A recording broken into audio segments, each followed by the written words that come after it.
Ó Mãe Santíssima, intercedei por nós para que possamos bem compreender os ensinamentos de vosso Divino Filho, nosso Senhor e Salvador Jesus Cristo, e as explicações dos pais da Igreja. Ó Virgem Imaculada, ofereço-vos este trabalho e peço que abençoais aqueles que o ouvirem, e que seja para a maior honra e glória de Deus. Amém. Senhor onipotente, purificai o meu coração e os meus lábios. Vós, que purificastes os lábios do profeta Isaías com o carvão em brasa, e dignai-vos, por tal modo, purificar-me com a vossa misericórdia, para que possa dignamente anunciar o vosso santo Evangelho. Por Jesus Cristo, nosso Senhor. Amém. Senhor, abençoai-me. Que o Senhor resida no meu coração e nos meus lábios, para que anuncie digna e convenientemente o seu Evangelho. Amém. Evangelho de Nosso Senhor Jesus Cristo, segundo São João. A prisão de Jesus. Tendo dito isso, Jesus foi com seus discípulos para o outro lado da torrente do Cedron. Havia ali um jardim, onde Jesus entrou com seus discípulos. Ora, Judas, que o traía, conhecia também esse lugar, porque, frequentemente, Jesus e seus discípulos aí se reuniam. Judas, então, levando a corte e os guardas destacados pelos chefes dos sacerdotes e pelos fariseus, aí chega com lanternas, archotes e armas. Sabendo Jesus tudo o que lhe aconteceria, adiantou-se e lhes disse: A quem procurais? Responderam: Jesus, o de Nazaré. Disse-lhes: Eu sou. Judas, que o traía, estava também com eles. Quando Jesus lhes disse: Eu sou, recuaram e caíram por terra. Perguntou-lhes então novamente: A quem procurais? Disseram: Jesus, o de Nazaré. Jesus respondeu: Eu vos disse que eu sou. Se então é a mim que procurais, deixai que estes se retirem, a fim de se realizar a palavra que diz: Não perdi nenhum dos que me deste. Então Simão Pedro, que trazia uma espada, tirou-a, feriu o servo do sumo sacerdote, a quem decepou a orelha direita. O nome do servo era Malco. Jesus disse a Pedro: Embainha a tua espada. Deixarei eu de beber o cálice que o Pai me deu? Jesus diante de Anás e Caifás. Negações de Pedro. Então a corte, o tribuno e os guardas dos judeus prenderam Jesus e o ataram. Conduziram-o no primeiro a Anás, que era sogro de Caifás, o sumo sacerdote daquele ano. Caifás foi o que aconselhara aos judeus: é melhor que só um homem morra pelo povo. Ora, Simão Pedro, junto a outro discípulo, seguia Jesus. Esse discípulo era conhecido do pontífice e entrou com Jesus no pátio do sumo sacerdote. Pedro, entretanto, ficou junto à porta de fora. Então, o outro discípulo, conhecido do sumo sacerdote, saiu, falou com a porteira e introduziu Pedro. A criada que guardava a porta diz então a Pedro: Não és tu também um dos discípulos deste homem? Respondeu ele: Não sou. Os servos e os guardas fizeram uma fogueira, porque estava frio. Em torno dela se aqueciam. Pedro também ficou com eles, aquecendo-se. O sumo sacerdote interrogou Jesus a respeito de seus discípulos e acerca de sua doutrina. Jesus lhe respondeu: Falei abertamente ao mundo. Sempre ensinei na sinagoga e no templo, onde se reúnem todos os judeus. Nada falei às escondidas. Por que me interrogas? Pergunta aos que ouviram que eu lhes ensinei. Eles sabem o que disse. A essas palavras, um dos guardas, que ali se achava, deu uma bofetada em Jesus, dizendo: Assim respondes ao sumo sacerdote? Jesus respondeu: Se falei mal, testemunha sobre o mal. Mas se falei bem, por que me bates? Anás então o enviou manietado a Caifás, o sumo sacerdote. Simão Pedro continuava lá, de pé, aquecendo-se. Disseram-lhe então: Não és tu também um dos seus discípulos? Ele negou e respondeu: Não sou. Um dos servos do sumo sacerdote, parente daquele a quem Pedro decepara a orelha, disse: Não te vi no jardim com ele? Pedro negou novamente, e logo um galo cantou. Jesus diante de Pilatos. então de Caifás, conduziram Jesus ao pretório. Era de manhã. Eles não entraram no pretório para não se contaminarem e poderem comer a Páscoa. Pilatos, então, saiu para fora ao encontro deles e disse: Que acusação trazeis contra este homem? Responderam-lhe: Se não fosse malfeitor, não o entregaríamos a ti. Disse-lhe Pilatos: Tomai-o vós mesmos e julgai-o conforme a vossa lei. Disseram-lhe os judeus: Não nos é permitido condenar ninguém à morte, a fim de se cumprir a palavra de Jesus, com a qual indicara de que morte deveria morrer. Então Pilatos entrou novamente no pretório, chamou Jesus e lhe disse: Tu és o rei dos judeus? Jesus lhe respondeu: Falas assim por ti mesmo, ou outros te disseram isso de mim? Respondeu Pilatos: Sou por acaso judeu? Teu povo e os chefes dos sacerdotes entregaram-te a mim. Que fizeste? Jesus respondeu: Meu reino não é deste mundo. Se meu reino fosse deste mundo, meus súditos teriam combatido para que eu não fosse entregue aos judeus, mas meu reino não é daqui. Pilatos lhe disse: Então tu és rei? Respondeu Jesus: Tu o dizes, eu sou rei. Para isso nasci e para isto vim ao mundo, para dar testemunho da verdade. Quem é da verdade, escuta minha voz. Disse-lhe Pilatos: O que é verdade? E tendo dito isso, saiu de novo e foi ao encontro dos judeus e lhes disse: Não encontro nele nenhum motivo de condenação. É costume entre vós que eu vos solte um preso na Páscoa. Quereis que vos solte o rei dos judeus? Então eles gritaram de novo, clamando: Esse não, mas Barrabás. Barrabás era bandido. Pilatos então tomou Jesus e o mandou flagelar. Os soldados, tendo uma coroa de espinho, puseram-na na cabeça e jogaram sobre ele um manto de púrpura. Aproximando-se dele, diziam: Salve, rei dos judeus! E o esbofeteavam. Pilatos de novo saiu e lhes disse: Vede, eu vou-lo trago aqui fora, para saberdes que não encontro nele motivo algum de condenação. Jesus então saiu, trazendo a coroa de espinhos e o manto púrpura. E Pilatos lhes disse: Eis o homem! Quando os chefes dos sacerdotes e os guardas ouviram, gritaram: Crucifica-o! Crucifica-o! Disse-lhes Pilatos: Tomai-o vós e crucificai-o, porque eu não encontro nele motivo de condenação. Os judeus responderam-lhe: Nós temos uma lei, e conforme essa lei ele deve morrer, porque se fez filho de Deus. Pilatos ouviu essa palavra, ficou ainda mais aterrado. Tornando a entrar no pretório, disse a Jesus: De onde és tu? Mas Jesus não lhe deu resposta. Disse-lhe então Pilatos: Não me respondes? Não sabes que eu tenho poder para te libertar e poder para te crucificar? Respondeu-lhe Jesus: Não terias poder algum sobre mim se não te fosse dado do alto. Por isso, quem a ti me entregou tem maior pecado. A condenação à morte. Daí em diante, Pilatos procurava libertá-lo, mas os judeus gritavam: Se o soltas, não és amigo de César. Todo aquele que se faz rei opõe-se a César. Ouvindo tais palavras, Pilatos levou Jesus para fora, fê-lo sentar-se no tribunal, no lugar chamado Pavimento, em hebraico, Gábata. Era o dia da preparação da Páscoa, perto da 6ª. Disse Pilatos aos judeus: Eis o vosso rei. Eles gritaram: A morte! A morte! Crucifica-o! Disse-lhes Pilatos: Crucificarei o vosso rei? Os chefes dos sacerdotes responderam: Não temos outro rei a não ser César. Então Pilatos o entregou para ser crucificado.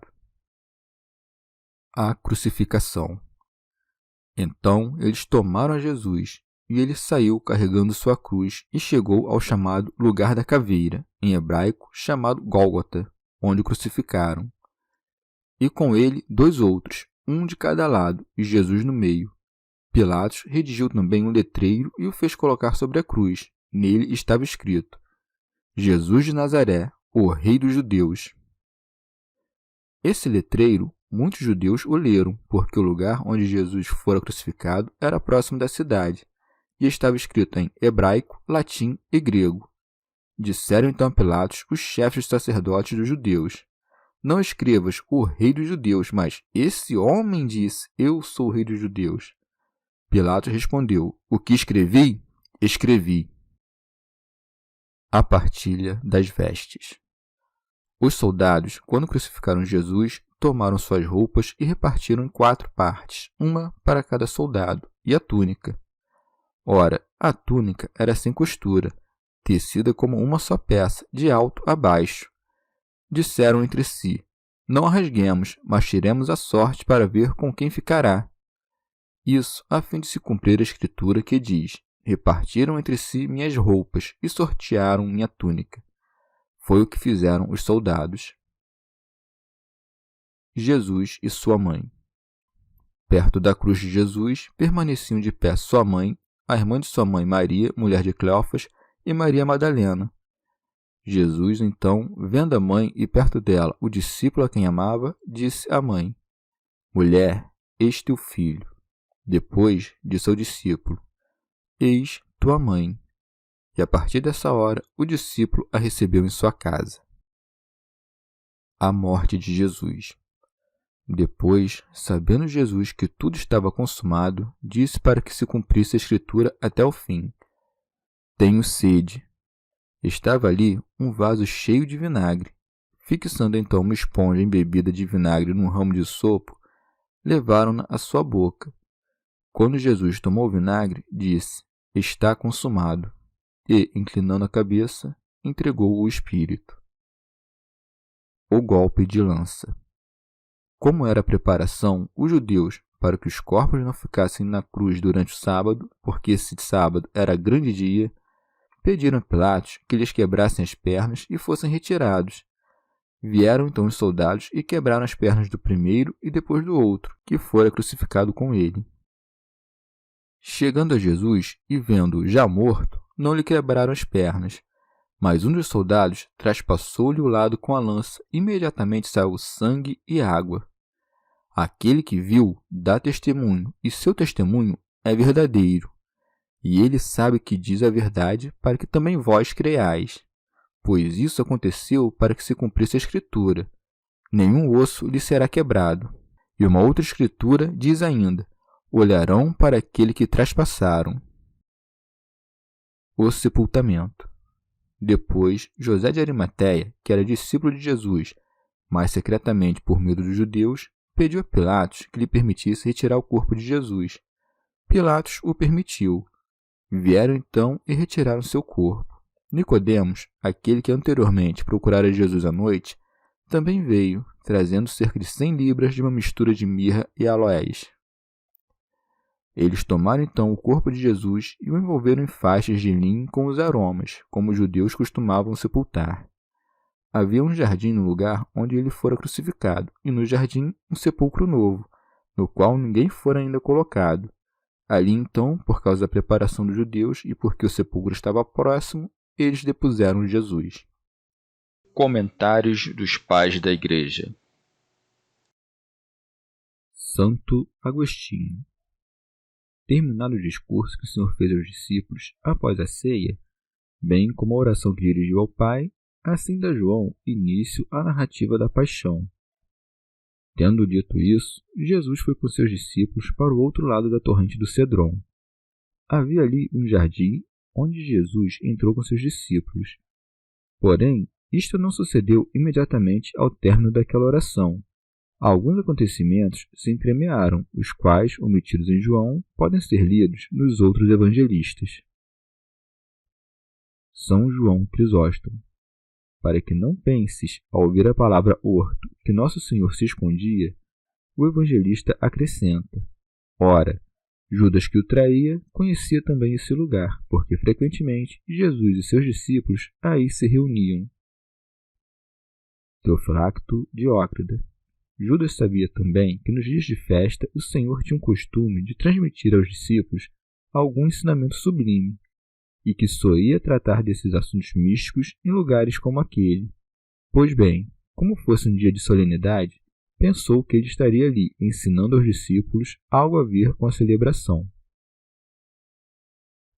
Comentário de São Tomás de Aquino em forma de glosa. O evangelista mostra como Judas sabia do lugar em que estava Cristo. Agora mostrou como chegou ao lugar, dizendo: Judas, então, levando a corte e guardas destacados pelos chefes dos sacerdotes e dos fariseus, aí chega com lanternas, archotes e armas. Santo Agostinho. A corte não era de judeus, mas de soldados. Onde está dito que Judas a tomou, entenda-se que a recebeu do governador para prender o réu segundo o procedimento da autoridade legítima, de modo que ninguém pudesse resistir à captura. Se bem que tinham reunido tamanha tropa e tão bem armada que assustava e acovardava a ideia de que alguém se atrevesse a defender Cristo. São João Crisóstomo. Muitas outras vezes já tinham enviado homens para apanhá-lo, mas não conseguiram, o que mostra como dessa vez Nosso Senhor se entregou por livre e espontânea vontade. Por isso se acrescenta: sabendo Jesus tudo o que lhe aconteceria, adiantou-se e lhes disse: a quem procurais? Teofilacto Diócrida. Pergunta-lhes não porque quisesse saber, pois já sabia tudo o que se estava para acontecer, mas para mostrar como, mesmo presente e diante dos seus olhos, não podia ser visto ou reconhecido por eles. São João Crisóstomo. Nosso Senhor, estando no meio deles, cegou-lhes os olhos, pois o evangelista mostra que não foi a escuridão o motivo de não o reconhecerem, já que tinham lanternas. Ora, mesmo que não tivessem lanternas, deviam ao menos reconhecê-lo pela voz. E ainda que os soldados o desconhecessem, como é então que Judas não reconheceu que passava com ele o tempo inteiro? Por isso o evangelista ajunta: Judas, que o traía, estava também com eles. Jesus fez isto para mostrar que não apenas não o poderiam apanhar, como nem mesmo vê-lo sem a sua concessão. Daí se acrescenta: quando Jesus lhes disse, eu sou, recuaram e caíram por terra. Santo Agostinho. Onde está agora a corte de soldados? Onde está as ameaças e o amparo das armas? Bastou soar uma voz para bater, para prostrar no chão aquela turba indomável no ódio e terrível nas armas. Deus, afinal, se escondia na carne, e o dia eterno de tal modo se ocultava sobre membros humanos que as trevas, para matá-lo, tiveram de procurá-lo com lanternas e archotes. O que fará quando julgar o mundo se fez tal prodígio quando seria julgado? E hoje em dia, Cristo, por meio do Evangelho, ecoa a todo momento e por toda parte: eu sou, enquanto os judeus esperam o anticristo, para que os faça recuar e cair por terra, porque, deixando para trás os bens celestes, desejam as coisas terrenas. São João Crisóstomo. Por fim, para que ninguém o acuse de induzir os judeus a matá-lo entregando-se a si mesmo nas mãos deles, Nosso Senhor mostra todos os sinais e argumentos necessários para dissuadi-los. Mas como persistiam na maldade, mesmo sem desculpa nenhuma, aí se entregou nas mãos deles. Daí que siga. Perguntou-lhes então novamente: a quem procurais? Disseram: Jesus, o de Nazaré. Jesus respondeu: eu vos disse que eu sou. Santo Agostinho. Já tinham ouvido, eu sou, mas não compreenderam, porque não o quis aquele que pode tudo o que quer. Porém, se nunca se permitisse capturar por eles, de um lado, jamais cumpririam a missão pela qual vieram ao horto, mas tampouco o Senhor cumpriria a missão pela qual veio à terra. Por isso, depois de demonstrar o seu poder àqueles homens que o queriam, mas não conseguiam capturar, por fim se deixou capturar para fazer sua vontade por meio deles sem que o percebessem. Daí que acrescente: se então é a mim que procurais, deixai que estes se retirem. São João Crisóstomo. É como se dissesse: se é a mim que buscais, nada tendes com estes, eis que me entrego a mim mesmo, mostrando assim até a última hora como perseverava no amor para com os seus. Santo Agostinho. Nosso Senhor dá uma ordem aos inimigos, e os inimigos cumprem sua ordem, a saber, deixam ir os que ele não quer que se percam. São João Crisóstomo. Então, o evangelista, para mostrar que deixá-los ir não foi um ato de intenção deles, mas da virtude do que fora apanhado, acrescenta: a fim de se realizar a palavra que diz: não perdi nenhum dos que me deste. Ora, Nosso Senhor, ao dizer que não os perderia, não falava da morte da carne, mas da morte eterna. O evangelista, porém, toma-o em referência também à morte do corpo.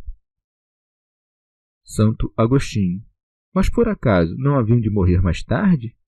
Por que então, se morresse naquele momento, os perderia? Porque ainda não criam nele como creem os que não se perdem. São João Crisóstomo. Pedro, confiante nas palavras que o Senhor acabava de proferir e no milagre que acabava de operar, arma-se contra os que sobrevinham. Daí que esteja dito. Então, Simão Pedro, que trazia uma espada, tirou-a, feriu o servo do sumo sacerdote, a quem decepou a orelha direita. Mas como é que, tendo recebido a ordem de não levar bolsa nem 2 túnicas, levava uma espada? Parece-me que, por medo, o apóstolo tinha se munido da espada havia tempo. Santo Agostinho. João é o único evangelista que diz o nome deste servo. O nome do servo era Malco. Do mesmo modo, Lucas é o único a contar que o Senhor tocou a orelha e o sarou. Teofilacto Diócrida. Ou talvez a amputação da orelha direita do servo do pontífice fosse sinal da surdez daqueles homens, que criara raízes sobretudo nos príncipes dos sacerdotes. A restituição dela, por sua vez, representa o intelecto dos israelitas, reparado pela última vez quando voltar Elias. Santo Agostinho. O Senhor desaprova a ação de Pedro e o proíbe de ir além. Daí que siga. Jesus disse a Pedro: embainha a tua espada. Pedro, afinal, devia ser advertido a manter a paciência, e isto foi registrado para o entendimento dos leitores. São João Crisóstomo. Não o impediu com ameaças apenas, como relata Mateus, mas também o consolou, dizendo: deixarei eu de beber o cálice que o Pai me deu? Mostra assim que, se lhe aconteciam tais coisas, não deviam ser atribuídas ao poder dos inimigos, mas à concessão dele mesmo, e que, ao sofrê-las, longe de desagradar a Deus, lhe prestava obediência até a morte. Santo Agostinho. Que diga que o cálice da paixão lhe foi dado pelo Pai, explica o apóstolo. Não poupou nem o seu próprio filho, mas por nós todos o entregou. Porém, o autor desse cálice é o mesmo que bebe dele, daí que diga também o apóstolo: Cristo nos amou e se entregou a si mesmo por nós. Teofilacto Diócrida. Depois de empregar todos os meios suficientes para dissuadir os judeus, como eles nada discernissem, Nosso Senhor, por fim, se deixou levar. Daí que esteja dito.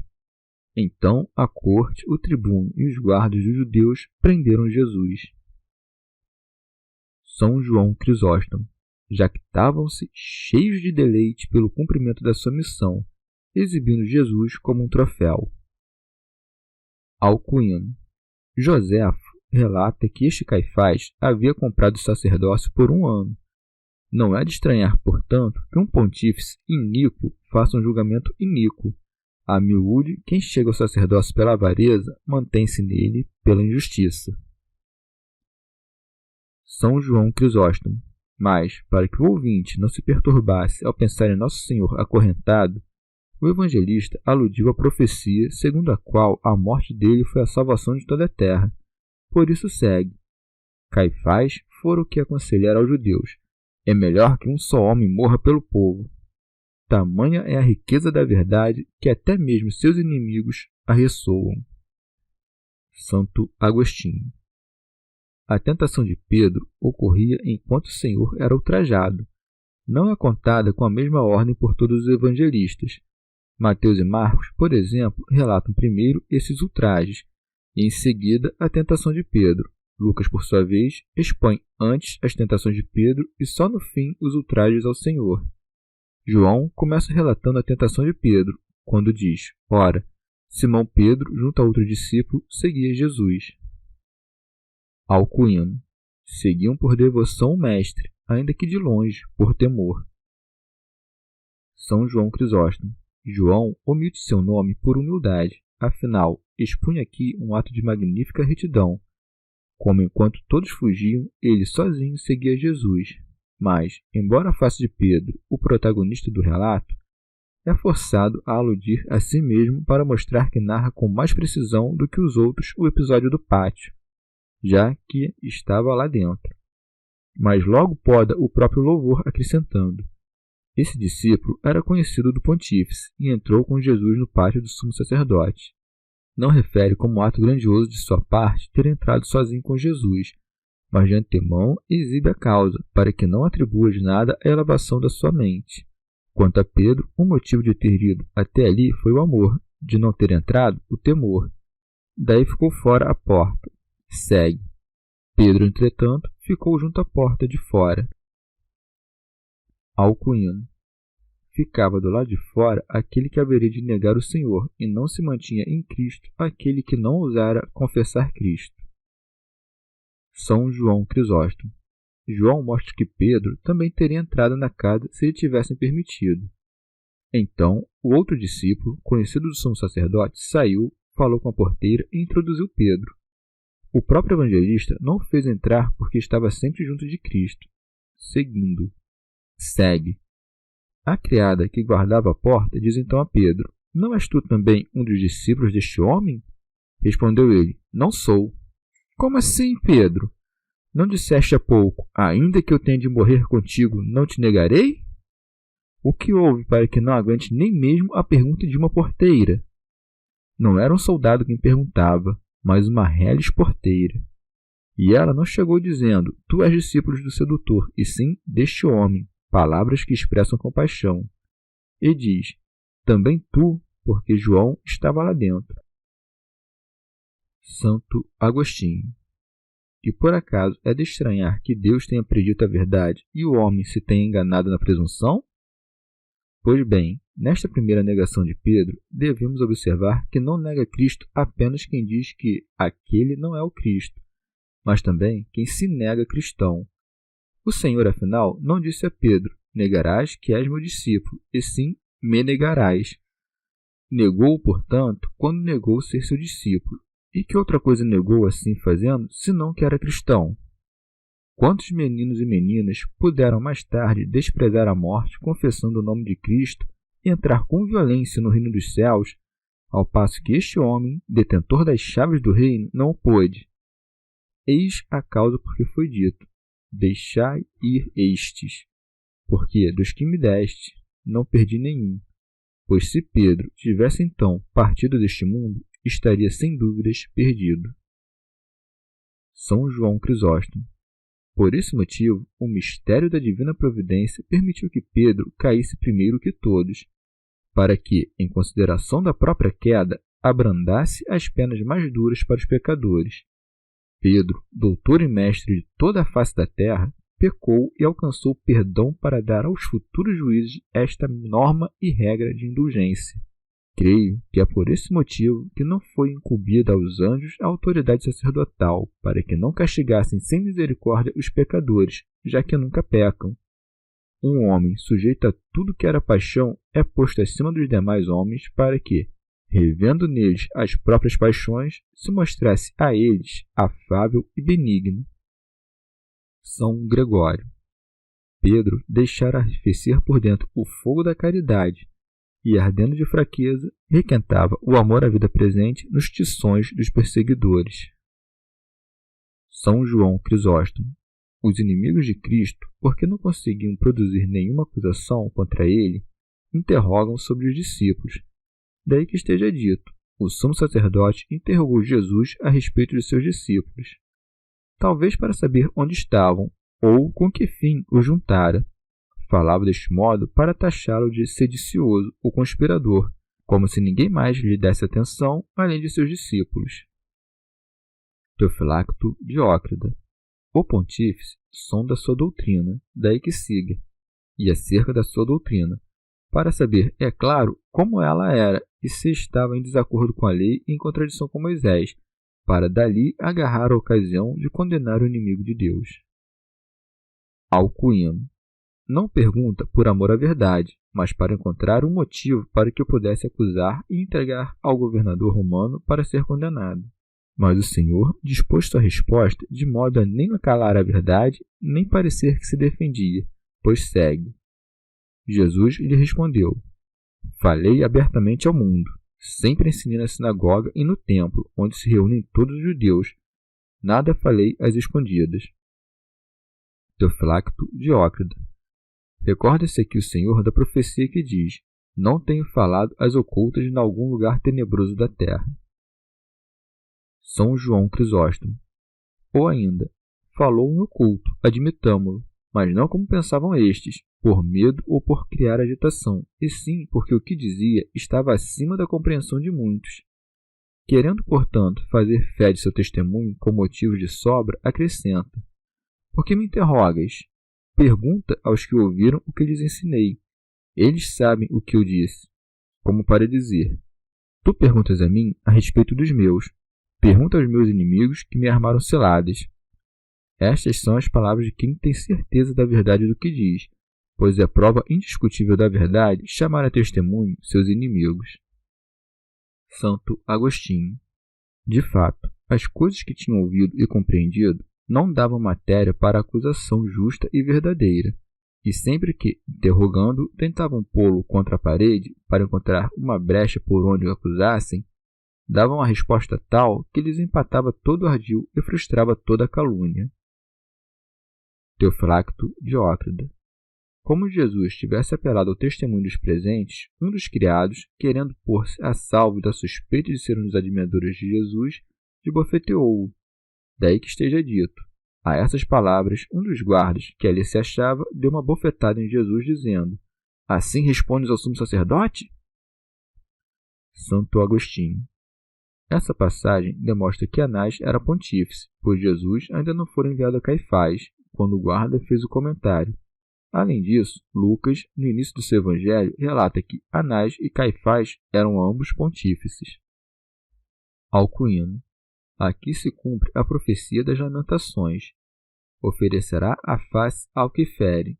Ora, Jesus, golpeado com injustiça, responde com mansidão. Daí que siga. Respondeu Jesus: se falei mal, testemunha sobre o mal. Mas se falei bem, por que me bates? Santo Agostinho. O que pode ser mais verdadeiro, mais manso, mais justo que esta resposta? Quem de nós, afinal, tendo recebido uma bofetada, não gostaria de ver seu agressor consumido pelo fogo do céu, engolido pelo abismo da terra, feito de presa e joguete do demônio, ou castigado com qualquer pena semelhante, se não mais grave? E acaso algum destes castigos estava fora do alcance daquele por cujo intermédio foi criado o mundo? Nenhum, mas preferiu ensinar-nos a paciência, por cuja prática é vencido o mundo. Aqui dirá alguém: por que não fez o que ordenou dos outros? Não responder, mas dar a outra face a quem o fira. E por acaso o Senhor não respondeu com toda a mansidão? Por acaso não ofereceu não apenas outra face para ser ferida, como também o corpo inteiro para ser pregado no lenho? E com isto melhor demonstrou como aqueles seus preceitos de paciência devem ser cumpridos, não com ostentação do corpo, mas com oferecimento do coração. É possível, afinal, que alguém dê a outra face visivelmente irado, quando, pois, Nosso Senhor não agiu melhor, não apenas respondendo com a verdade e sem rancor, como também preparando-se com tranquilidade de espírito a suportar penas ainda mais graves. São João Crisóstomo. E o que era o razoável naquele momento, se não desmentir ou aceitar o que dizia Jesus? Mas não é o que acontece. O que se passava naquele pátio não era julgamento, mas tumulto e tirania. Não sabendo mais o que fazer, enviou-no manietado a Caifás, daí que siga. Anás então o enviou manietado a Caifás, o sumo sacerdote. Santo Agostinho. O evangelista, após contar que Anás enviou Jesus manietado a Caifás, voltou ao ponto da história em que deixara Pedro para expor o episódio das suas 3 negações na casa de Anás. Por isso diz: Simão Pedro continuava lá, de pé, aquecendo-se. Aqui recapitula o que referira antes. São João Crisóstomo.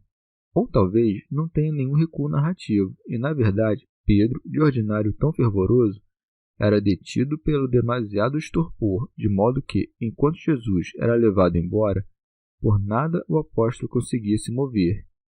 Isto se dá para que vejas quanto é fraca a natureza humana, quando Deus abandona o homem.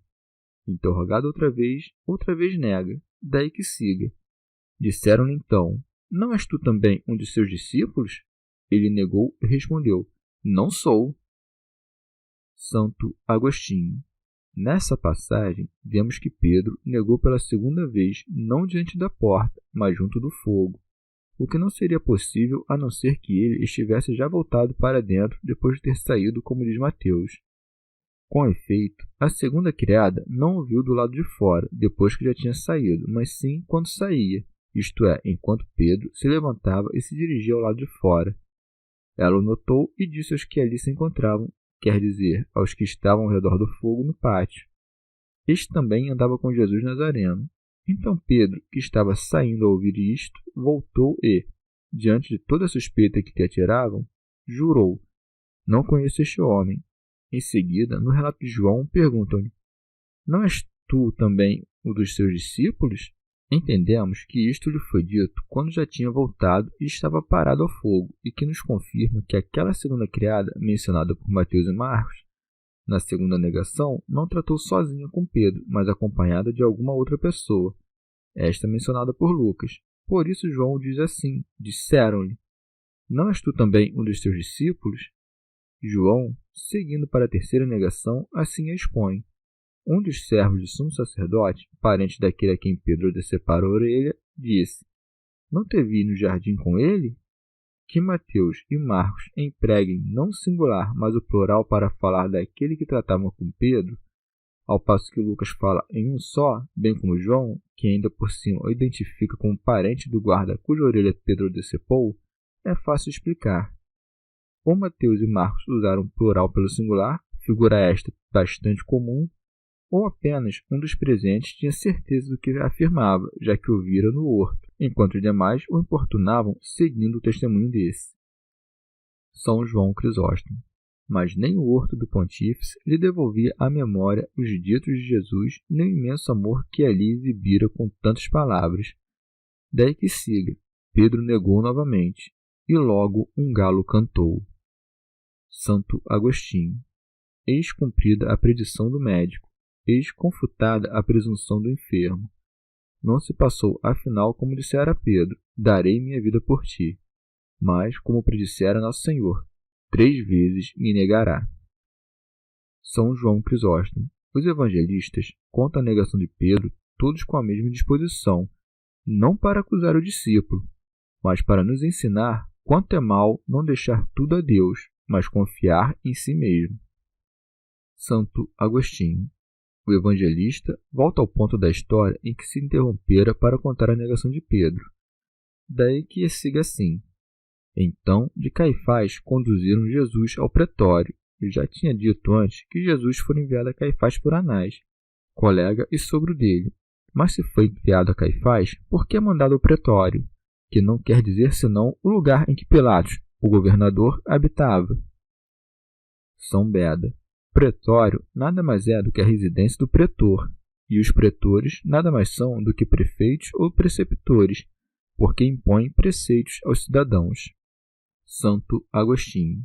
Todavia, o intuito desde o começo era conduzir Jesus a Caifás, a quem o acabaram levando por último. Como, porém, o arrastassem que nem um réu já condenado e Caifás já tivesse decidido de antemão a morte de Jesus, sem nenhuma delonga, o entregaram a Pilatos para ser morto. Segue. Era de manhã. São João Crisóstomo. Jesus é conduzido a Caifás antes do canto do galo, e a Pilatos de manhã. Com isso, o evangelista mostra que o pontífice, embora tivesse interrogado Nosso Senhor por todo aquele intervalo de madrugada, não conseguiu exprimir nenhum pretexto para condená-lo, e por isso o mandou a Pilatos. João, deixando aos outros evangelistas os detalhes desse interrogatório, rastreia o que aconteceu em seguida, pois segue. Eles não entraram no pretório para não se contaminarem e poderem comer a Páscoa. Santo Agostinho. Ó ímpia cegueira! Temiam contaminar-se entrando no pretório de um juiz estrangeiro, e não temiam verter o sangue de um irmão inocente. Não sabia que era o Senhor e dador da vida aquele que matariam, e por isso esse crime deve ser imputado não à consciência, mas à ignorância deles. Teofilacto Diócrida. Pilatos procedia com todos mais mansamente, por isso ele mesmo sai do pretório, daí que siga. Pilatos, então, saiu para fora ao encontro deles. São Beda. Era costume dos judeus, sempre que julgavam um réu à morte, remetê-lo agrilhoado ao governador da província, para que o governador, vendo seus grilhões, entendesse que estava condenado à morte. São João Crisóstomo. Mas, por mais que o visse amanietado e conduzido por tanta gente, não tomou isto como prova indiscutível de acusação, e por isso pergunta: que acusação trazeis contra este homem? Com esta pergunta, manifesta-lhes que siga. E disse, como era inadequado que se apropriassem do poder de julgar, e a ele deixassem de punir. Eles, porém, recusando-se a apresentar uma acusação clara e direta, usam de conjecturas incertas que siga. Se não fosse malfeitor, não o entregaríamos a ti. Santo Agostinho. Pergunte-se aos que foram livrados de espíritos imundos, aos que de cegos passaram a ver, aos que de morte ressuscitaram e aos que, milagre maior não há, de estúpidos passaram a sábios, e respondam se Jesus é mesmo malfeitor. Mas a réplica deles já fora pronunciada pelo profeta. Tomaram-me males por bens. Por isso segue, disse-lhes Pilatos, tomai-o vós mesmos e julgai-o conforme vossa lei. Teofilacto Diócrida. É como se dissesse, como só vos contentais com o julgamento que dê no resultado que desejais, cheios de soberba que sois, e como jamais vos envolveis com nada profano, tomai-o vós e condenai-o. De minha parte, não quero me tornar um tal juiz. Alcuino. Ou ainda, é como se dissesse, vós, que tendes a lei, sabeis como a lei julga tais casos. Com base no que sabeis que é justo, assim fazei. Segue. Disseram-lhe os judeus, não nos é permitido condenar ninguém à morte. Santo Agostinho. Mas por acaso a lei não proibia de poupar os malfeitores e, sobretudo, os que desviavam o povo da lei de Deus, como julgavam fazer Jesus? Mas há de se entender que, se responderam que não lhes era lícito matar ninguém, isto se devia à santidade da festa que já tinham começado a celebrar. A tal ponto, a malícia vos destruiu toda a sensatez que vos credes puros do sangue do inocente apenas porque encarregais outro de vertê-lo? São João Crisóstomo. Ou ainda, não matavam com as próprias mãos, porque muito do seu poder lhes fora arrancado quando se sujeitaram aos reis romanos. Ou ainda, como Pilatos lhe tivesse dito, matai-o segundo a vossa lei, para mostrar que o crime de Jesus não violava a lei judaica, dizem, não nos é permitido. Não pecou, afinal de contas, segundo a nossa lei, mas seu crime é contra o bem comum, porque se declarou rei. Ou ainda, não bastava que morresse, queriam vê-lo crucificado, para que até o gênero de morte o desonrasse. Não lhes era permitido, porém, crucificar. O episódio de Estevão, que foi por eles apedrejado, mostra que era outra sua maneira de condenar a morte, e por isso o acréscimo, a fim de se cumprir a palavra de Jesus, com a qual indicara de que morte deveria morrer, porque, naturalmente, não era permitido aos judeus crucificar. Ou talvez o evangelista queira dizer que Nosso Senhor não devia ser morto apenas pelos judeus, mas também pelos gentios. São João Crisóstomo. Pilatos, querendo arrancá-lo ao ódio dos judeus, não prorrogou o julgamento. Por isso está dito. Então Pilatos entrou novamente no pretório e chamou Jesus. Teofilacto Diócrida. Isto é, chamou-o à parte, porque suspeitava nele algo de grande, e pretendia sondá-lo de modo aprofundado, longe dos gritos dos judeus, daí que siga. Ele disse, tu és o rei dos judeus? Alcuino. Com essas palavras, Pilatos mostra que os judeus lhe lançaram a acusação de se dizer rei dos judeus. São João Crisóstomo. Ou talvez Pilatos o tivesse ouvido da boca de muitos.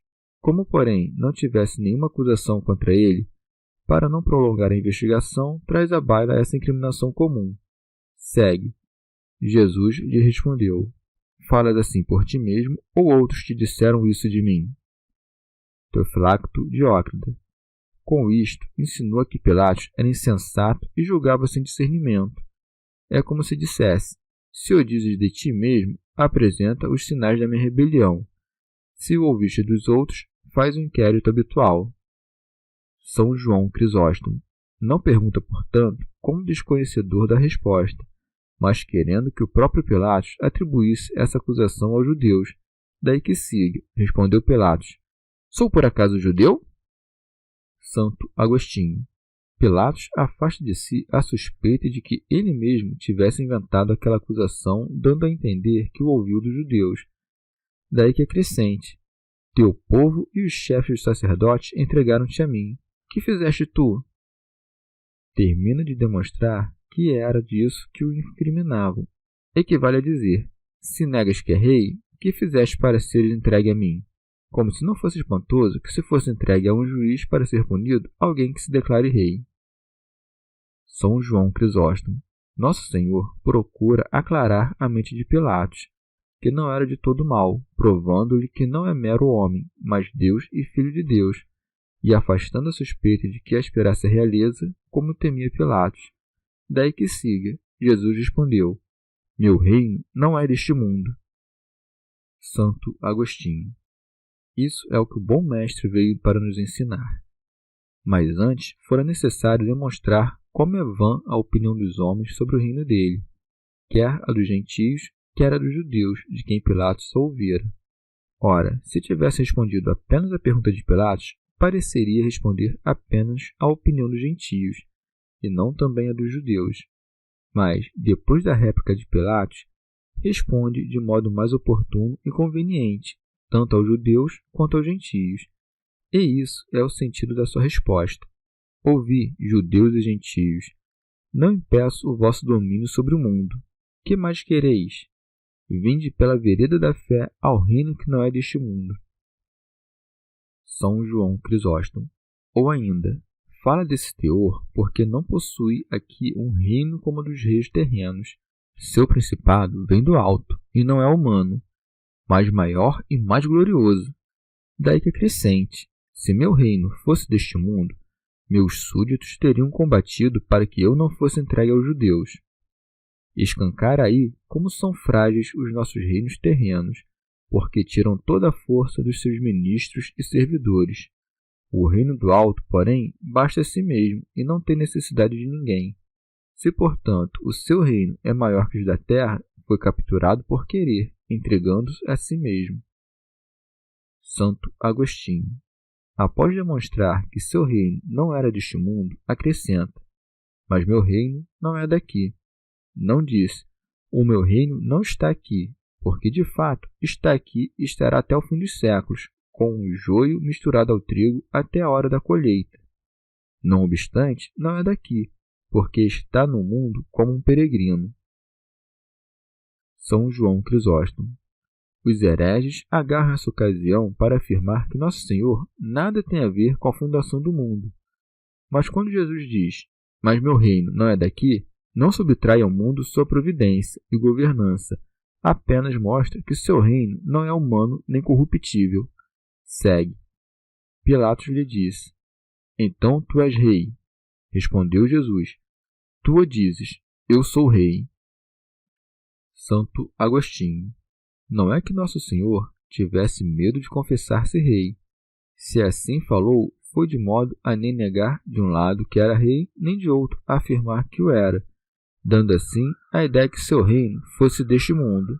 Com efeito, assim responde: tu o dizes, querendo dizer, tu, carnal que és, o dizes segundo a carne. Depois acrescenta: para isso nasci e para isto vim ao mundo, para dar testemunho da verdade. Quem é da verdade, escuta a minha voz. Tudo isso indiciava que Nosso Senhor falava de seu nascimento temporal, pelo qual encarnou e veio ao mundo, e não do nascimento eterno e sem começo, pelo qual era Deus. São João Crisóstomo. Assim falando, Nosso Senhor cativa Pilatos e o convence a dar ouvidos ao que diz. Deste modo, com poucas palavras, valia-se a perguntar o que é a verdade. Com efeito, segue. Disse-lhe Pilatos: o que é a verdade? Teofilacto Diócrida. Pois a verdade andava quase desaparecida entre os homens, e era de todos desconhecida enquanto ainda eram descrentes. Santo Agostinho. Depois que Pilatos perguntou o que é verdade, penso que de pronto lhe acudiu à memória a tradição que os judeus tinham de soltar um condenado na Páscoa. Por essa razão, no intuito de não perder tempo, não esperou até que Jesus respondesse. Tão logo se lembrou desta maneira de pô-lo em liberdade, o que evidencia o fervor com que desejava isto. Daí que o evangelista diga: e tendo dito isso, saiu de novo e foi ao encontro dos judeus. São João Crisóstomo. Pilatos sabia que sua última pergunta precisava de tempo para ser respondida, mas cumpria arrancá-lo à fúria dos judeus, por isso saiu. Alcuino. Ou talvez nem esperasse ouvir a resposta, porque era indigno de ouvi-la. Segue. E disse-lhes: não encontro nele nenhum motivo de condenação. São João Crisóstomo. Não diz: delinquiu e é digno que morra. Perdoai-o por ocasião de vossa festa. Mas primeiro o isenta de toda a culpa e em seguida, com recursos de sobra para absolvê-lo, ainda pede aos judeus que, se não querem deixá-lo ir como inocente, ao menos o perdoem como culpado por ocasião da festa. Por isso interpõe: é costume entre vós que eu vos solte um preso na Páscoa. São Beda. Esse costume não era um preceito da lei, mas vinha de uma antiga tradição dos seus ancestrais, e ditava que os judeus, em lembrança da libertação do Egito, deixassem ir um preso no dia da Páscoa. Em seguida, Pilatos diz como que exortando: quereis que vos solte o rei dos judeus? Santo Agostinho.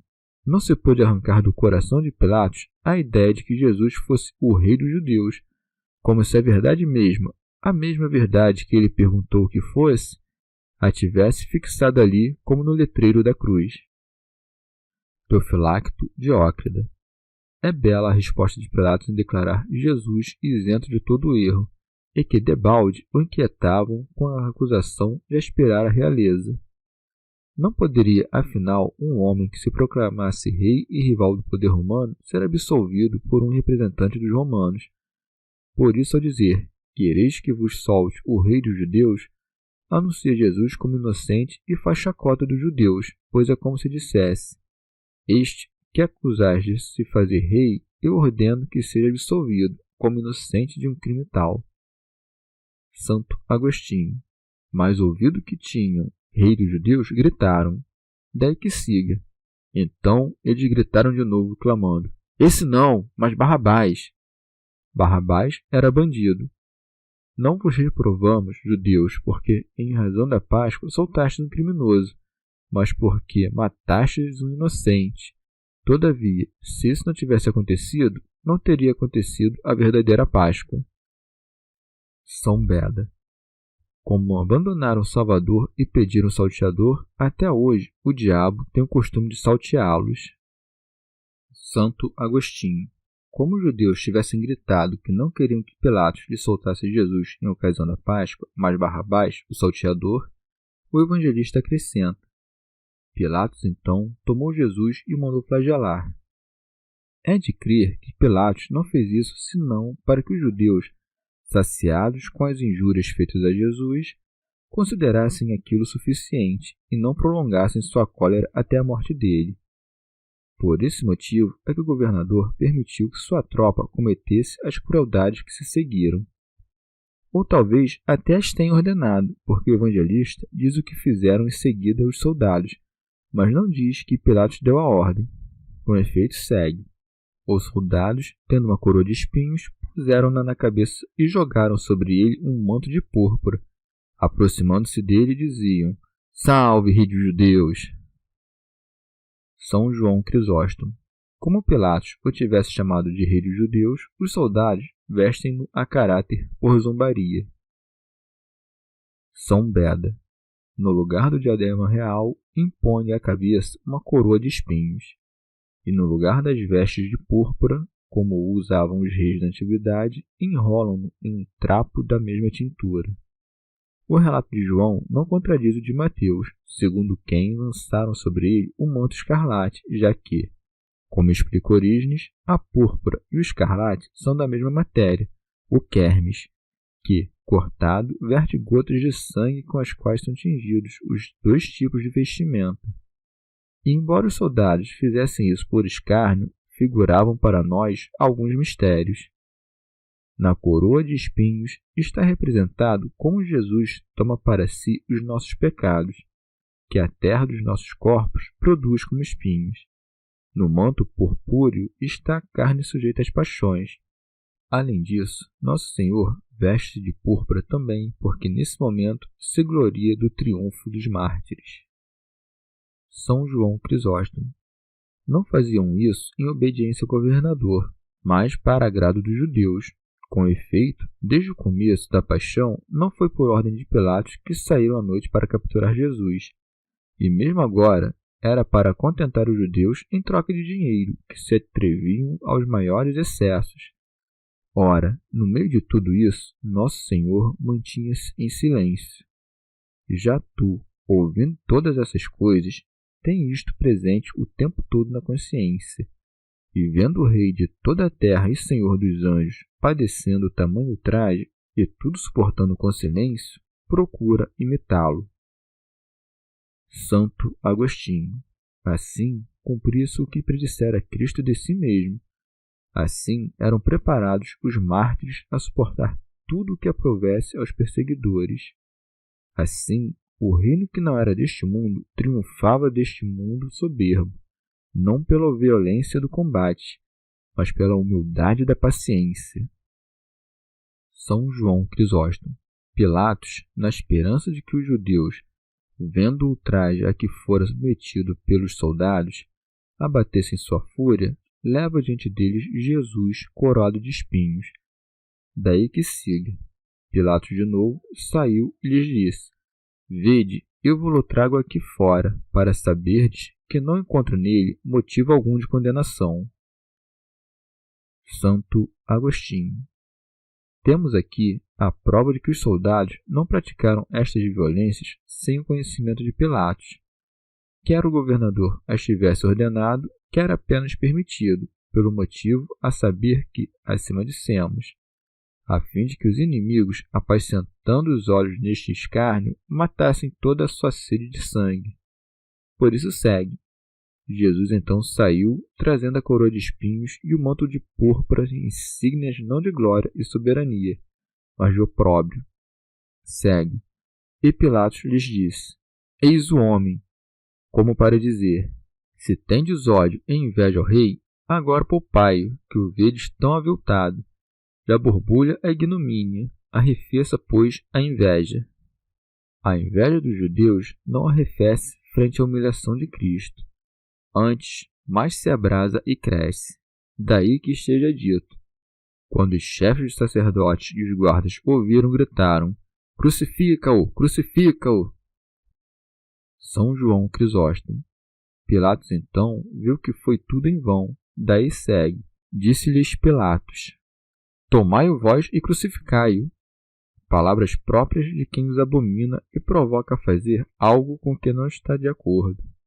Os judeus, afinal, conduziam Jesus apenas para que ele fosse morto por decisão do governador.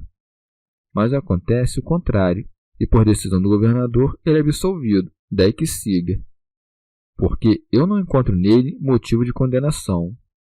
O tempo todo, Pilatos o exime de toda acusação. É evidente, pois, que todo aquele ultraje não passara da concessão à sanha dos judeus. Mas nada disso inclina esses cães à piedade, pois segue. Os judeus responderam-lhe: Nós temos uma lei, e conforme essa lei ele deve morrer porque se fez filho de Deus. Pilatos, alarmado com a nova acusação e receoso que fosse verdadeira, temeu parecer que procedia com injustiça. Daí que diga. Pilatos ouviu essa palavra, ficou ainda mais aterrado. São Beda. Não temeu por ouvir a lei, já que era estrangeiro, e sim temeu matar o Filho de Deus. São João Crisóstomo. Pilatos, tomado de temor, volta ao inquérito. Daí que esteja dito. Tomando a entrar no pretório, disse a Jesus: De onde és tu? Nota como já não lhe pergunta o que fizeste. Segue, mas Jesus não lhe deu resposta. Tendo já ouvido o Senhor dizer: Para isto nasci e para isto vim ao mundo, e que, Meu reino não é deste mundo, Pilatos deveria ter resistido e livrado Jesus, mas pelo contrário, deixou-se arrastar pelo arroubo dos judeus. Por isso, Nosso Senhor nada lhe responde, já que em vão tudo perguntava, mas calava também para que seus atos atestassem sua intenção. Não queria vencer pelas palavras, nem montar uma defesa, mostrando assim que veio para isto. Santo Agostinho. Esse silêncio de Nosso Senhor Jesus Cristo é referido mais de uma vez nos relatos de todos os evangelistas. Cala-se tanto diante do príncipe dos sacerdotes quanto de Herodes e do próprio Pilatos. Muito embora tenha respondido às perguntas de algumas pessoas, pelas vezes em que não quis responder, é que o Senhor é comparado ao cordeiro, para que em seu silêncio não fosse tido por culpado, mas inocente, isto é, não estivesse como alguém de má consciência condenado por seus pecados, mas como manso a ser imolado pelos pecados alheios. São João Crisóstomo. Como Nosso Senhor calasse, segue. Disse-lhe então Pilatos: Não me respondes? Não sabes que eu tenho poder para te libertar e para poder te crucificar? Repara como o governador armou a própria condenação. Se estava tudo sob o teu arbítrio, por que não encontrando em Jesus nenhum motivo de condenação, não absolves? Como tivesse então proferido a própria sentença, Jesus respondeu: Não terias poder algum sobre mim, se não te fosse dado do alto. Mostrando que aquele acontecimento não era normal nem decorria naturalmente de outros, mas se consumava por um motivo místico. Assim, para não pensares que Pilatos fica escusado de todo o crime, Nosso Senhor acrescenta: Por isso, quem a ti me entregou tem maior pecado. Mas, obviamente, dirás tu, se aquilo tudo foi dado do alto, nem Pilatos nem judeus são culpados de crime. Vã contestação. Quando diz que aquilo foi dado, isto é, concedido, é o mesmo que se dissesse permitido, mas nem por isso executado sem maldade e injustiça. Santo Agostinho. Eis sua resposta. Enquanto não respondia, guardava o silêncio não como réu ou por ardil, mas como ovelha. Quando respondeu, ensinou como pastor. Absorvemos, portanto, seu ensinamento, o qual transmitiu também por meio do apóstolo, de que não há autoridade que não venha de Deus, e de que mais peca quem por inveja entrega o inocente à autoridade para ser morto do que a autoridade mesma se o mata por medo de alguma autoridade maior. Teofilacto Diócrida. Diante de resposta tão clara da parte de Jesus, isto é, se eu mesmo não me oferecesse e se o Pai não concedesse, não terias poder sobre mim. Pilatos decidiu fazer de tudo para absolvê-lo. Daí que siga. Daí em diante, Pilatos procurava libertá-lo. Santo Agostinho. Os judeus pensam que meteriam maior medo a Pilatos para que matasse Cristo, ameaçando-lhe a punição de César, do que falando-lhe como fizeram acima. Nós temos uma lei e, conforme essa lei, ele deve morrer porque se fez filho de Deus. Daí que esteja dito. Porém, os judeus gritaram: Se o soltas, não és amigo de César. Todo aquele que se faz rei opõe-se a César. A lei judaica não incutia em Pilatos nenhum temor que o impelisse a matar Cristo. Já o temor do Filho de Deus o impedia. Não podia, contudo, ser indiferente a César, como fora a lei de um povo estrangeiro. Daí que siga. Ouvindo tais palavras, Pilatos levou Jesus para fora, fê-lo sentar-se no tribunal, no lugar chamado Pavimento, em hebraico Gábata. São João Crisóstomo. Pilatos saiu como para examinar melhor o caso. É isso o que demonstrava o sentar-se no tribunal. Comentário de São Tomás de Aquino em forma de glosa. O tribunal é para os juízes o que é o trono para os reis, e a cátedra para os doutores. Segue. Era o dia da preparação da Páscoa, perto da 6ª. São João Crisóstomo. Pilatos, saindo como para examinar a questão, mas no fim das contas não examinando coisa nenhuma, entrega Jesus aos judeus, avaliando que o melhor seria comovê-los. Daí que siga. Disse Pilatos aos judeus: Eis o vosso rei. Teofilacto Diócrida. como para dizer: vede que homem acusais de usurpar o vosso jugo, tão aviltado que jamais poderia tentar algo assim. São João Crisóstomo. Está claro que tudo o que Pilatos dissera antes mais do que bastava para aplacar a ira dos judeus, mas eles ainda temiam que Nosso Senhor, uma vez solto, outra vez arrastasse o povo. O amor do poder, com efeito, é um vício cheio de expedientes e hábil em levar a alma à perdição, por isso insistem com força redobrada. Daí que siga. Eles gritavam: a morte! A morte! Querem matá-lo com a mais desonrosa morte, por isso completam: crucifica-o! Por medo que seu renome crescesse após a morte. Santo Agostinho. Pilatos ainda tentava passar por cima da ameaça que lhe tinham feito com o nome de César. Daí o acréscimo. Disse-lhes Pilato: crucificarei o vosso rei? Pretendendo assim dobrar pela consideração da própria ignomínia os que não pôde aplacar com a ignomínia de Cristo. Segue. Os chefes dos sacerdotes responderam: não temos outro rei a não ser César. São João Crisóstomo. De livre e espontânea vontade, sujeitaram-se ao suplício. Em assentimento a tal vontade é que Deus os abandonou. Como tivessem, afinal, a uma só voz rejeitado o reino de Deus, Deus deixou que despencassem na própria condenação. Com efeito, recusando o reino de Cristo, invocaram sobre si o reino de César. Santo Agostinho. Mas Pilatos, sem demora, é vencido pelo temor. Daí que siga. Então Pilatos o entregou para ser crucificado. Aparentaria, afinal, estar em clara oposição a César se, aos que declaravam não ter outro rei senão César, quisessem pôr outro rei, como haveria de parecer caso soltasse impune um homem que lhe entregaram para ser morto por aspirar à realeza. Mas o evangelista afirma que Cristo foi entregue aos judeus justamente para mostrar como estavam implicados no crime de que tentavam eximir-se. Com efeito, Pilatos só chegou a esse ponto para satisfazer o desejo que via neles. Comentário de São Tomás de Aquino em forma de glosa. Sob ordem do governador, os soldados tomam Cristo para crucificá-lo, daí que esteja dito: então eles tomaram a Jesus. São João Crisóstomo.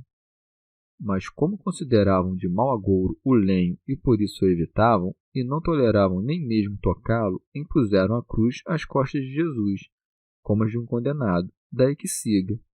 E ele saiu carregando sua cruz e chegou ao chamado lugar da caveira, em hebraico chamado Gólgota, onde o crucificaram. Aconteceu do mesmo modo na prefiguração. Isaac também carregou a lenha, mas, se naquele caso o sacrifício foi satisfeito com o assentimento do pai, aqui vai até o fim, porque era da própria verdade. Teofilacto Diócrida. Mas, assim como Isaac foi libertado e em seu lugar imolado um carneiro, de certa forma, também aqui a natureza divina permanece impassível, e é imolada a humanidade, a parte pela qual o Senhor é comparável ao carneiro, filho que era de Adão, este carneiro perdido. Mas como explicar que, segundo outro evangelista, obrigaram Simão a levar a cruz? Santo Agostinho. Tanto uma coisa quanto outra aconteceu. Primeiro o que relata João, depois o que contam os outros três. Assim, entende-se que Nosso Senhor carregava a própria cruz ao sair do lugar mencionado. São João Crisóstomo. Crucificavam-no com salteadores, por isso segue, e com ele 2 outros, um de cada lado, e Jesus no meio. Cumpriam assim a profecia que anunciava: foi posto no número dos malfeitores. Isto que faziam para insultá-lo, antes colaborava com a verdade. Queria o demônio escurecer o esplendor dos acontecimentos, mas não pôde. Pregados na cruz 3 homens, a nenhum deles conseguiu referir os milagres que ali se davam, senão a Jesus. Assim foram baldadas as artimanhas do diabo. Não apenas não impediu a glória dele, como ainda, por cima, lhe deu não pouco lustre, pois converteu um salteador na própria cruz e conduzi-lo até o paraíso não é coisa de menor valor do que rachar pedras. Santo Agostinho. A própria cruz, se prestares atenção, também foi um tribunal. Com o juiz posto no meio, um dos ladrões, o que creu, foi absolvido, o outro, que o insultou, condenado. Desde então, simbolizava o que faria com os vivos e os mortos, alguns pondo à direita, outros à esquerda. São João Crisóstomo. Tal como no troféu se inscrevem letras que ostentem a vitória, assim Pilatos escreve um título na cruz de Cristo. Pilatos redigiu também um letreiro e o fez colocar sobre a cruz, ao mesmo tempo em defesa de Cristo, distinguindo-o dos ladrões, e em vingança sobre os judeus, manifestando a malícia deles, já que insurgiram contra o próprio rei. Daí segue. Nele estava escrito: Jesus de Nazaré, o Rei dos Judeus. São Beda. Com esse título, já então o reino de Cristo mostrava-se não destruído, como pensavam os judeus, mas antes engrandecido. Santo Agostinho. Mas será Cristo rei apenas dos judeus ou também dos gentios? Também dos gentios, pois tendo dito: eu, porém, fui por ele constituído rei sobre Sião, seu monte santo, ajunta: eu te darei as nações em tua herança. Queremos, assim, que se perceba nesse título um grande mistério de como o zambujeiro se tornou participante da seiva da raiz da oliveira, mas a oliveira não se tornou participante do amargor do zambujeiro. Logo, é Cristo Rei dos judeus segundo a circuncisão dos judeus, não na carne, mas no coração, não pela letra, mas pelo Espírito. Segue. Esse letreiro, muitos judeus o leram, porque o lugar onde Jesus fora crucificado era próximo da cidade. São João Crisóstomo. É razoável pensar que muitos gentios tivessem afluído a Jerusalém junto com os judeus por ocasião da festa. Assim, para que não passasse batida a ninguém a notícia da realeza de Cristo, Pilatos redigiu o título não em uma língua, mas em 3. Daí que esteja escrito, e estava escrito em hebraico, latim e grego. Santo Agostinho. Entre todas as outras, essas eram as línguas que se destacavam naquela região: o hebraico dos judeus, cuja glória estava na lei de Deus; o grego dos possuidores da sabedoria entre os gentios; o latim dos romanos, que detinham o domínio sobre muitos povos e quase todos daquela época. Teofilacto Diócrida. Essa inscrição, registrada em 3 línguas, significa que o Senhor é o Rei da ciência prática, da ciência física e da teologia. Nas letras latinas está figurada a prática, já que os romanos, detentores do mais poderoso império, ocupavam-se em muitas campanhas. Nas letras gregas está figurada a física, pois os gregos muito suaram pela compreensão das coisas da natureza. Por fim, nas letras hebraicas está expressa a teologia, uma vez que aos judeus foi confiado o conhecimento das coisas divinas. São João Crisóstomo. Os judeus invejam Cristo mesmo crucificado, por isso segue. Disseram então a Pilatos os chefes dos sacerdotes dos judeus: não escrevas o rei dos judeus, mas este homem diz: eu sou o rei dos judeus. Do jeito que estava, era apenas a declaração da realeza de Cristo. Acrescida, porém, de este homem disse, pareceria uma acusação de atrevimento e altivez. Mas Pilatos não volta atrás, pois isso segue. Pilatos respondeu: o que escrevi, escrevi. Ah, inefável poder de operação divina, até mesmo sobre os corações dos ignorantes. Não te parece que uma voz oculta, com um estrondo silencioso, por assim dizer, retumbava no interior de Pilatos, o que tanto antes fora profetizado na letra dos Salmos? Não destruas a inscrição do título? Mas que dizeis, loucos pontífices? Deixará de ser verdade essa inscrição apenas porque Jesus diz: sou o rei dos judeus? Se não pode ser destruído o que escreveu Pilatos, poderá ser destruído o que disse a verdade? Por isso é que Pilatos escreveu o que escreveu, porque o Senhor disse o que disse. Santo Agostinho. Após o julgamento de Pilatos, os soldados a seu serviço crucificaram Jesus. Os soldados, quando crucificaram Jesus, tomaram suas roupas. Todavia, se levamos em conta a vontade e os clamores, foram mais os judeus que o crucificaram. Quanto à repartição e sorteio das vestes, os outros evangelistas falam de modo mais abreviado e encoberto. Este, porém, com maior clareza e detalhe, e repartiram em 4 partes, uma para cada soldado, por onde se descobre que eram 4 os soldados que, obedecendo às ordens do governador, o crucificaram. Segue, e a túnica. O evangelista fala assim para entendermos que, quanto às vestes, não se lançou nenhuma sorte. Em relação à túnica, não houve nenhuma divisão. Acerca desta, o evangelista em seguida descreve: ora, a túnica era sem costura, tecida como uma só peça, de alto a baixo. O evangelista conta por que lançaram sorte sobre a túnica, dizendo: disseram entre si, não rasguemos, mas tiremos a sorte para ver com quem ficará. O testemunho profético também está em harmonia com a narrativa deste evangelista. Por isso acrescenta: isso a fim de se cumprir a escritura que diz: repartiram entre si minhas roupas e sortearam minha túnica. São João Crisóstomo percebe a justeza da profecia. O profeta diz não apenas quais peças repartiram, mas também quais não repartiram, pois cortaram as vestes, mas lançaram a sorte sobre a túnica. Teofilacto Diócrida. Ou ainda, a túnica sem costura designa o corpo de Cristo, que foi tecido desde o alto. Com efeito, desceu o Espírito Santo e a virtude do Altíssimo cobriu a Virgem com a sua sombra.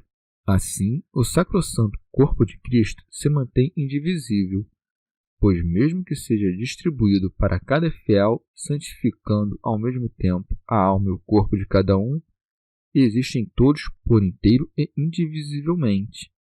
Porém, como o mundo consiste em 4 elementos, pelas vestes de Cristo devemos entender a criatura visível, que os demônios repartem entre si toda vez que entregam à morte a palavra de Deus que habita em nós, e não medem esforços nem seduções mundanas para nos trazer a sua parte.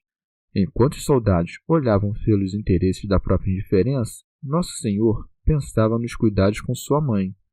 Daí que esteja dito: perto da cruz de Jesus permaneciam de pé sua mãe, a irmã de sua mãe, Maria, mulher de Cleófas, e Maria Madalena. Santo Ambrósio. Maria, mãe do Senhor, estava diante da cruz do Filho. Quem me ensinou isso foi São João, o evangelista, e mais ninguém. Os outros escreveram como o mundo foi sacudido na paixão do Senhor, como o céu se cobriu de trevas, como o sol recuou entre as sombras, como o ladrão, não sem antes confessar-se piamente, foi recebido no paraíso. João ensina o que os outros não ensinam. Com que palavras o Senhor, colocado na cruz, se dirigiu à mãe. Teve em mais alta conta a piedade filial que Jesus, triunfante dos suplícios, exibiu à mãe, do que a dádiva do reino e da vida eterna que fez ao ladrão. Pois, se foi piedoso ao dar vida ao ladrão, muito mais rico em piedade foi o filho honrar a mãe com tamanho afeto. Eis, diz ele, o teu filho, eis a tua mãe. Do alto da cruz, Cristo deixava em testamento e repartia entre a mãe e o discípulo a sua piedade. Redigia um testamento não apenas público e para toda a humanidade, como também doméstico e privado. E esse seu testemunho era assinado por João, digna testemunha de tamanho testador. E era um bom testamento, deixando de herança não dinheiro, mas a vida eterna, escrito não com tinta, mas com o Espírito do Deus vivo. A minha língua é pena da escriba, que escreve velozmente. Porém Maria, jamais abaixo do que convinha à mãe de Cristo, enquanto fugiam os apóstolos, permanecia diante da cruz e com os olhos da piedade olhava as feridas do filho, porque não presenciava a morte do seu tesouro, mas a salvação do mundo. Ou talvez Como soubesse que a morte do filho era a redenção do mundo, a corte do rei pensava que também, com sua morte, contribuiria ao bem da humanidade. Jesus, contudo, não necessitava de ajudantes para a redenção de todos, pois também, sem ajudante, salvou a todos. Daí que diga: tornei-me como um homem sem socorro, abandonado entre os mortos. Acolheu o afeto da mãe, mas não pediu o auxílio de outra pessoa. Imitai essa mulher, santas mães, que na morte de seu único e tão amado filho deu tamanho exemplo de virtude maternal. Nem tendes vós, filhos, mais queridos que este, nem esperava a Virgem o consolo de ter outro filho. São Jerônimo. Esta Maria, que em Marcos e Mateus é dita mãe de Tiago e José, era mulher de Alfeu, a irmã de Maria, mãe do Senhor. João aqui a distingue pela alcunha de Cleofas. Se, porém, pensas que é outra pessoa por quem outra passagem é referida por Maria, mãe de Tiago menor, e aqui Maria de Cleofas, familiariza-te com o costume da Escritura de chamar a mesma pessoa com nomes diversos. São João Crisóstomo. E atenta como o sexo mais frágil, o das mulheres, demonstrou mais humildade ficando ao pé da cruz do que os discípulos que fugiram. Estando presentes também outras mulheres, de nenhuma Nosso Senhor se lembrou além da mãe, ensinando-nos assim a dispensar sempre uma atenção maior às nossas mães. Assim como convém nem mesmo conhecer os pais quando são inimigos das coisas do espírito, do mesmo modo, quando não as entravam, cumpre obsequiá-los em tudo e em tudo, antepô-los aos demais. Daí a continuação. Jesus, então, vendo a mãe e perto dela o discípulo a quem amava, disse à mãe: mulher, eis teu filho. São Beda.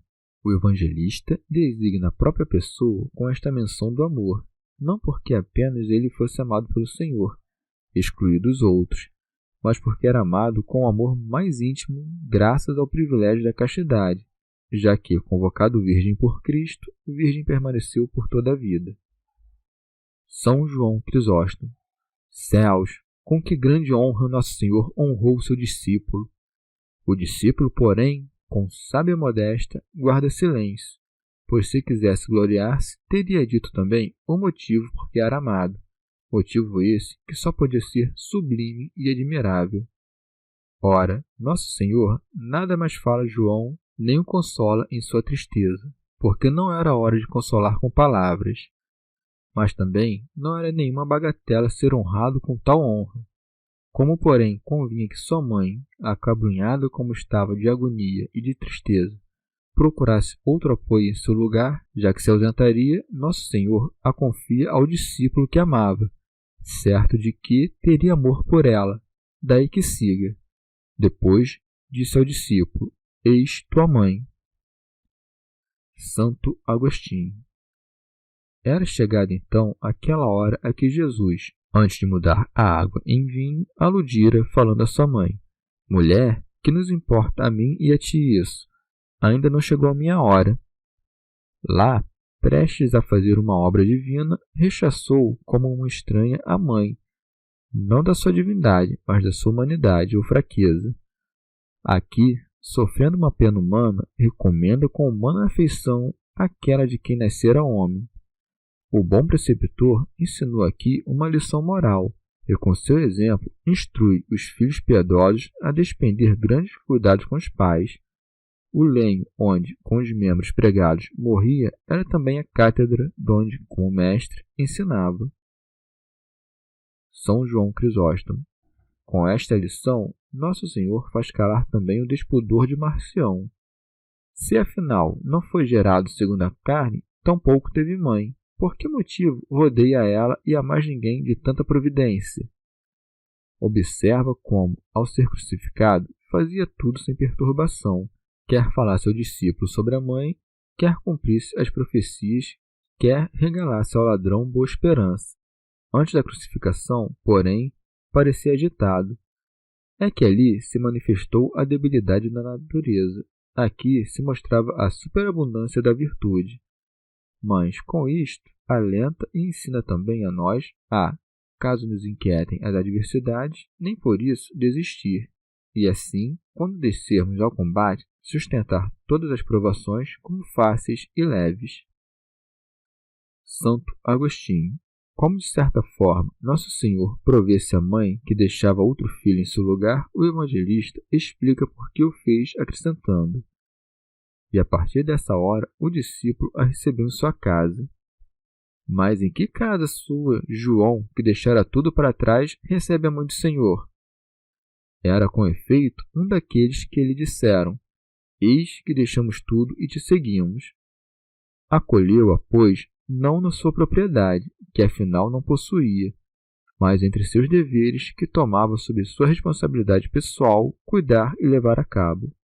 Sofria todas essas coisas o homem aparente, ao mesmo tempo em que as dispunha todas o Deus escondido.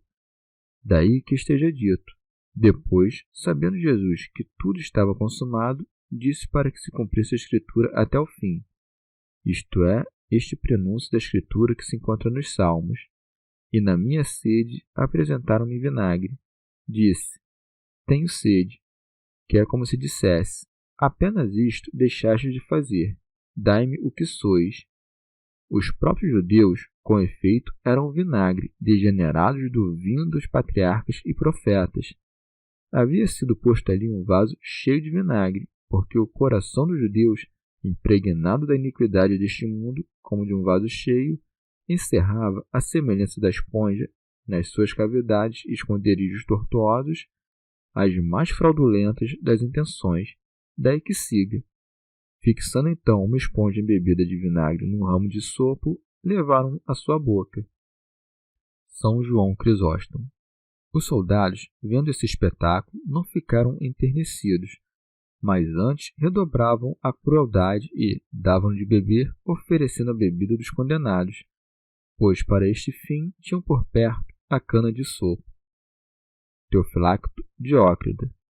De acordo com alguns, o que o evangelista chama aqui de isopo era na verdade um caniço, pois o isopo tem ramos parecidíssimos com os do caniço. Segue. Quando Jesus tomou o vinagre, disse: está consumado. Santo Agostinho. E o que está consumado, senão o que a profecia predisse com tanta antecedência? São Beda. Esta passagem suscita a seguinte questão: como pode aqui estar dito que Nosso Senhor tomou o vinagre se outro evangelista diz que não quis beber? Ora, é fácil resolvê-la. Não tomou o vinagre para bebê-lo, mas para cumprir o que estava escrito. Chamavam de preparação a sexta-feira, porque naquele dia os filhos de Israel preparavam 2 refeições. Era grande, afinal, aquele sábado, por causa da solenidade pascal. Rogaram a Pilatos que lhes fossem quebradas as pernas. Santo Agostinho. Não era para lhes decepar as pernas que as quebrariam, mas para acelerar a morte aos condenados e tirá-los o mais depressa do lenho, a fim de que não manchassem mais a grande solenidade de Páscoa com o horror de seu prolongado suplício, suspensos na cruz. Pois assim mandava a lei, que o sol não se pusesse sobre um homem no suplício. São João Crisóstomo. Percebe a força da verdade. Os judeus, mesmo com todos os seus zelos, é que acabam cumprindo a profecia. Daí que siga. Vieram então os soldados e quebraram as pernas do primeiro depois do outro, que fora crucificado com ele. Chegando a Jesus e vendo-o já morto, não lhe quebraram as pernas, mas um dos soldados traspassou-lhe o lado com a lança. Teofilacto Diócrida. Para agradar os judeus, metem a lança no Cristo, carregando de ultrajes o corpo já sem alma. O ultraje, porém, acaba em milagre, pois que jorre sangue de um corpo sem vida é milagroso. Santo Agostinho. O evangelista escolheu com muito cuidado este verbo, não disse furou-lhe ou feriu-lhe o lado, como se, de alguma forma, naquele momento, as portas da vida se descerrassem para dali jorrarem os sacramentos da Igreja, sem os quais não se entra na vida que é a verdadeira vida. Daí que siga, imediatamente saiu sangue e água. Aquele sangue foi vertido para a remissão dos pecados, Aquela água tempera o cálice da salvação. Este cálice fornece ao mesmo tempo banho e bebida. Isto é o que pronunciava aquela ordem dada a Noé de fazer no lado da arca uma porta pela qual entrassem os animais que não haviam de morrer no dilúvio. Ora, esses animais prefiguravam a igreja. Por isso é que a primeira mulher foi feita de uma costela tirada da lateral do homem, enquanto dormia. Assim também, este segundo Adão, inclinando a cabeça, dormiu, para que sua esposa fosse formada daquilo que dos seus lados jorrava após cair no sono. Ó morte, pela qual revivem os mortos! O que é mais limpo que este sangue? O que é mais salubre que esta ferida? São João Crisóstomo. E como daqui emanam os sagrados mistérios, sempre que te aproximares do cálice temível, aproxima-te como se fosse beber da costela mesma de Cristo. Teofilacto Diócrida. Envergonhem-se, portanto, os que não misturam o vinho com a água dos sagrados mistérios. Parece não crer que a água escorreu do lado de Cristo. Poderia ainda alguém mentir e dizer que lhe restava algum princípio vital no corpo, e por isso verteu sangue. Mas ter manado também água é um milagre patente e indiscutível. Por isso o evangelista acrescenta: aquele que viu dá testemunho. São João Crisóstomo. Como para dizer, não sabe de ouvir falar, mas viu tudo com os próprios olhos. E muito oportunamente acrescenta: e seu testemunho é verdadeiro, contando não algum portento grande e admirável, o que tornaria suspeitas as suas palavras, mas apenas o mais novo ultraje sofrido por Cristo. Diz isto para calar de antemão as bocas dos hereges e ressoar os futuros mistérios e o tesouro que neles se escondia. Segue, e ele sabe que diz a verdade, para que também vós creiais. Santo Agostinho. Quem viu afinal é quem sabe, e quem não viu, creia em seu testemunho. O evangelista, ademais, saca das Escrituras 2 testemunhos correspondentes às coisas e relata. Com efeito, porque tinha dito, não lhe quebraram as pernas, acrescentou que essas coisas sucederam para que se cumprisse a Escritura. Nenhum osso lhe será quebrado. Este preceito aplicava-se à celebração da Páscoa entre os judeus, que contava na velha lei com a imolação de uma ovelha, sombra da paixão do Senhor. Do mesmo modo, como tivesse dito, um dos soldados traspassou-lhe o lado com uma lança, imediatamente saiu sangue e água, cabe aqui o outro testemunho. E uma outra escritura diz, olharão para aquele que traspassaram, onde está prometido que Cristo virá ao mundo com a mesma carne com que foi crucificado. São Jerônimo. Esse testemunho é tirado de Zacarias. São João Crisóstomo. José de Arimateia, calculando que a crucificação de Cristo tivesse apagado o furor dos judeus, chegou-se com segurança para tratar da sua deposição da cruz e sepultamento. São Beda. Arimateia é Ramata, cidade de Elcana e Samuel. Fora providenciado divinamente que José fosse rico para que pudesse chegar-se ao governador, e que fosse justo para que merecesse receber o corpo do Senhor. Daí que siga. Depois, José de Arimateia, que era discípulo de Jesus, mas secretamente por medo dos judeus, pediu a Pilatos que lhe permitisse retirar o corpo de Jesus. São João Crisóstomo. José não era um dos 12, mas um dos 70, porque nenhum dos 12 se aproximou da cena. E se alguém o justifica alegando o medo que tinha dos judeus, José também tinha o mesmo medo, e por isso está dito, ainda que oculto por medo dos judeus. Mas, como gozasse de grande prestígio e fosse conhecido de Pilatos, obteve a mercê que pedia, e por isso segue. Pilatos o permitiu. Por fim, sepultou-o, não como um condenado, mas como um homem célebre e admirável, por isso segue. Vieram então e retiraram seu corpo. Santo Agostinho. No derradeiro mistério de Ezequias, José importou-se menos com os judeus, embora procurasse, ao ouvir as direções do Senhor, evitar a inimizade deles. São Beda. Aplacada, enfim, a crueldade dos judeus, jubilosos de terem prevalecido contra Cristo, José não hesitou em pedir o corpo de Cristo, porque não parecia aproximar-se como discípulo, mas por piedade, a fim de cumprir os deveres de sepultura que os homens costumam cumprir não só pelos bons, mas também pelos maus. A ele se junta também Nicodemos, daí que siga. Nicodemos, aquele que anteriormente procurara Jesus à noite, também veio, trazendo cerca de 100 libras e uma mistura de mirra e aloés. São Beda. Note-se que esse unguento era simples, porque não tinham a licença de elaborar algum com aromas diversos. Segue.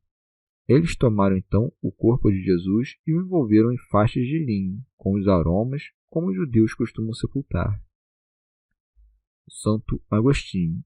João não entra aqui em contradição com os outros evangelistas. Os outros, se omitiram o nome de Nicodemos, tampouco afirmam que José sepultou o Senhor sozinho, ainda que tenha feito menção apenas deste. E se falaram que José envolveu Cristo com um lenço, nem por isso nos impedem de supor que Nicodemos tenha levado mais lenços e apresentado ao resto, confirmando assim a veracidade da narração de João, segundo quem Nosso Senhor foi envolvido não com um só lençol, mas com muitos. De resto, como o sudário aplicado à cabeça e as guarnições enroladas no corpo inteiro eram de linho, ainda que só houvesse ali um lenço, com toda a verdade pode-se dizer, envolveram-no em lençóis, porque é chamado genericamente de lençol todo o tecido de linho. São Beda. Daqui provém o costume da Igreja de consagrar o corpo do Senhor não em tecidos de seda e ouro, mas num pano de linho limpo. São João Crisóstomo. Como, porém, tivesse em pouco tempo, afinal, entre a morte de Cristo, a 9ª hora, a abordagem de Pilatos em seguida e a deposição do corpo de Cristo, já sobre eles pairava a véspera. Depositam o corpo no sepulcro próximo.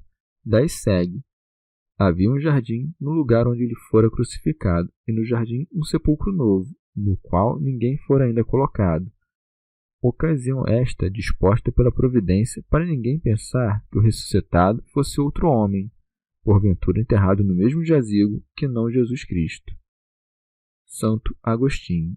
Assim como no ventre da Virgem Maria ninguém foi concebido nem antes nem depois de Cristo, do mesmo modo, naquele sepulcro, ninguém foi sepultado nem antes nem depois dele. Teofilacto Diócrida. O fato de ser um sepulcro novo significa, em sentido místico, que no sepultamento de Cristo somos todos renovados, destruída a morte e a corrupção. Repara também a que extremo chega a pobreza abraçada pelo nosso bem. Nosso Senhor, que na vida nem casa teve, também, depois da morte, foi encerrado no sepulcro alheio e, estando nu, coberto por José. Segue. Ali, então, por causa da preparação dos judeus e porque o sepulcro estava próximo, eles depuseram Jesus. Santo Agostinho. O evangelista dá a entender que o enterro foi agilizado para que ficasse tudo pronto antes do cair da noite, momento em que, por causa da parasceve, preparação para a Páscoa, que em latim os judeus chamam geralmente de ceia pura, não era lícito se ocupar com tais coisas. São João Crisóstomo. Escolheram um sepulcro próximo para que os discípulos pudessem visitá-lo facilmente e observar tudo o que se passasse de um lugar próximo. Também para que os inimigos, vigiando o sepulcro, fossem testemunhas do enterro e assim se provasse como era falso o boato do furto do corpo. Chegamos ao fim de mais um dia de comentários da Catena Áurea. Muito obrigado por ficarem até aqui, que Nossa Senhora derrame suas graças sobre nós e até amanhã. Christus,